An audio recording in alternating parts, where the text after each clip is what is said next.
Hi, everybody, and welcome back to my channel. So, in this video, I want to discuss 5 things that helped me out in my weight loss journey and the approach that I took on my weight loss journey. Now, keep in mind that your situation, your body, and things of that nature is a reflection of the habits that you have. It is a reflection of what you do daily and what you tell yourself daily as well, too. So, in order to change things, you have to change your thought process and how you handle things and how you approach things. Now, the 5 things that helped me out were things that I intentionally had to do. Number one, cutting out distractions. TV and social media are nothing but distractions. They will take up your time, and ultimately, you will not accomplish anything. Now, when you start doing that and then you start having a repeated cycle of not getting anything accomplished, that'll lead to obesity, that'll lead to having anxiety, depression, that will lead to a whole sort of things mentally. That's not good for your body. So one of the things that I realized that I had to do, number one, was cut out TV and cut out social media. When I started doing that, I had gotten to a place where I had to find something to do with my time. Well, the only thing I was able to do with my time was exercise. So I started exercising. Now, at the time, I didn't feel like joining the gym because, we're getting towards the end of the year. A lot of people join the gym, and I don't want to be the one that just sits there and waits for a machine to open up. When I'm ready to work out, I'm ready to work out. So what I did was got a tractor tire to put in the backyard. I started utilizing the equipment that I had in my own home.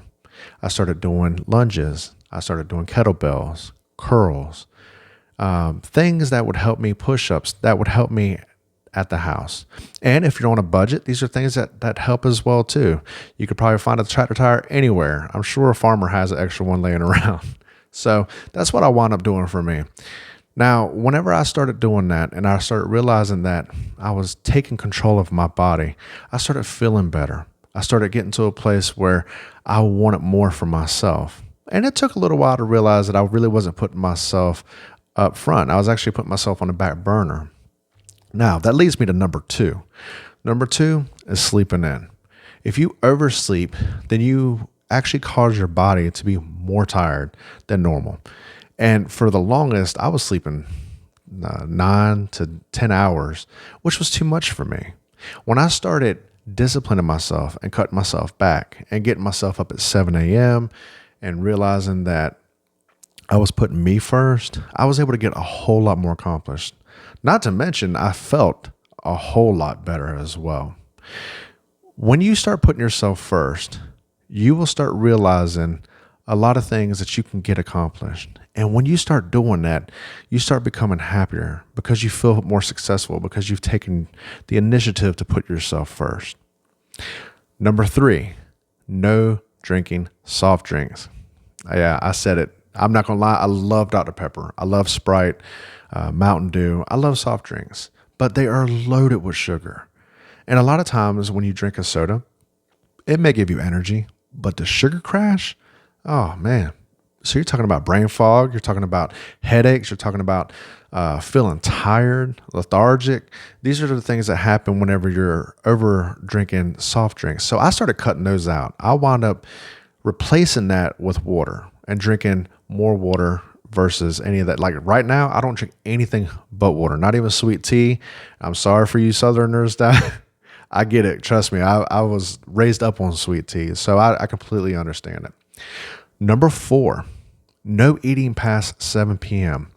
The reason why I decided to not eat past 7 p.m. is because I wanted to start intermittent fasting. I did this a long time ago, and it worked really, really well. When you go into intermittent fasting, you're not only speeding up your metabolism, but because you're not eating right before you go to bed, that's not sitting on your stomach. You're not feeling bloated. You're not feeling, heavy. You're not feeling bad. The next morning, you're not feeling sluggish. You're not feeling tired. There's a lot of things that happen whenever you eat right before you go to bed. When I quit doing that, I started having more energy.